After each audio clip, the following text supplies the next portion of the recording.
आओ, आज अपन कक्षा 10 में तुगलक शासनकाल के बारे में पढ़ेंगे। तुगलक वंश खुसरो शाह की हत्या करके गाजी मलिक अथवा तुगलक गाजी गयासुद्दीन तुगलक 1320 ईस्वी में दिल्ली का सुल्तान बना।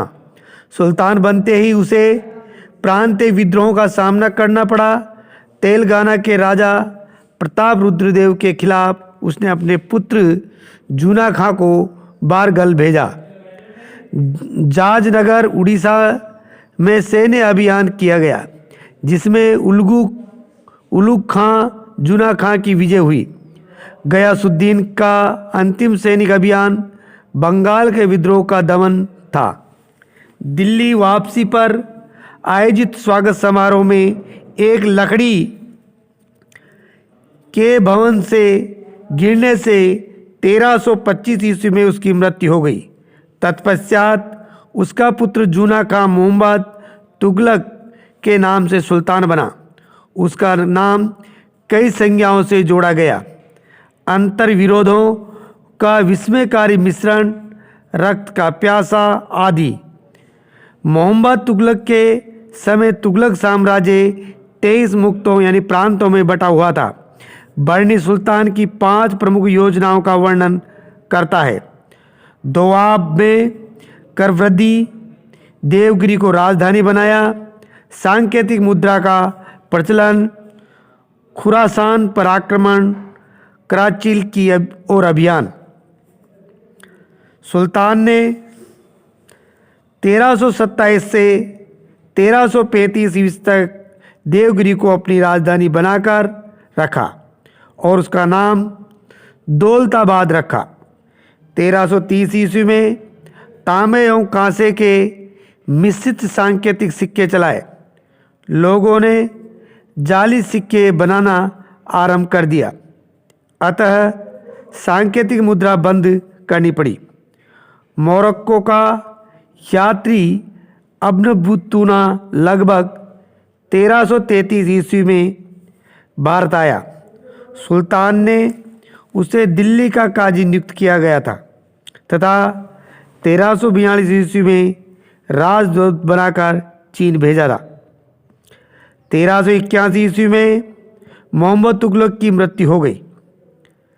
1351 ईस्वी में फिरोज शाह तुगलक सुल्तान बना, जो मोहम्मद तुगलक का चचेरा भाई था।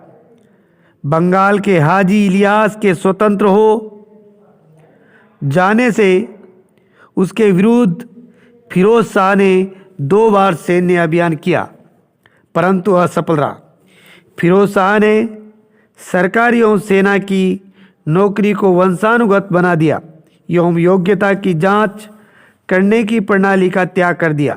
उसने अपने पुत्र फतेह खां को अपना उत्तराधिकारी नियुक्त कर सिक्कों पर अपने नाम के साथ उसका नाम भी अंकित करवाया। फिरोज ने भवन निर्माण कला को अत्यधिक महत्व दिया। हिसार, फिरोजाबाद एवं जौनपुर आदि नगर बसाए। टोपरा तथा मेरठ से अशोक स्तंभ दिल्ली लाए गए परंतु विद्वान इन्हें पढ़ ना सके। फिरोज शाह की सबसे बड़ी उपलब्धि थी हांसी तथा सिरसा के क्षेत्रों में पानी की कमी दूर करने के लिए नहरों की खुदाई। एक नहर सतलज नदी से दीपालपुर के लिए तथा दूसरी यमुना नदी से सिरमौर के पास खुदवाई गई। उपज वृद्धि करने तथा अकाल से निपटने हेतु ठोस नीति अपनाई गई। फिरोज तुगलक की कट्टरवादी इस्लामिक अमीरों के हाथों में रहा। उसने न केवल ब्राह्मणों पर जजिया नामक कर लगाया बल्कि मुस्लिम विचारधारा शिया समर्थक व्यक्तियों को मृत्युदंड भी दिया। गैर इस्लामिक सजाएं समाप्त कर दी गई। गैर शरीयत कर 24 हटा दिए गए। केवल 4 मुख्य कर रखे: खराज, जकात, खम्स तथा जजिया रखे गए। दासों की संख्या असाधारण वृद्धि 1,80,000 हुई और दीवान ये बदगान के नाम से दासों के नाम से नया विभाग भी खोला गया। फिरोज ने दिल्ली में खरबूजों तथा अंगूरों की खेती को प्रोत्साहित किया और अनेक बाग लगवाए। 1338 ईस्वी में फिरोज शाह की मृत्यु हुई। तुगलक वंश का अंतिम शासक नसरुद्दीन महमूद था। इसी समय 1398 ईस्वी में तुर्क आक्रांता तैमूर लंग ने भारत पर आक्रमण कर लूटपाट की। अगला बिंदु अपना सैयद वंश रहेगा। तब तक के लिए आपको धन्यवाद।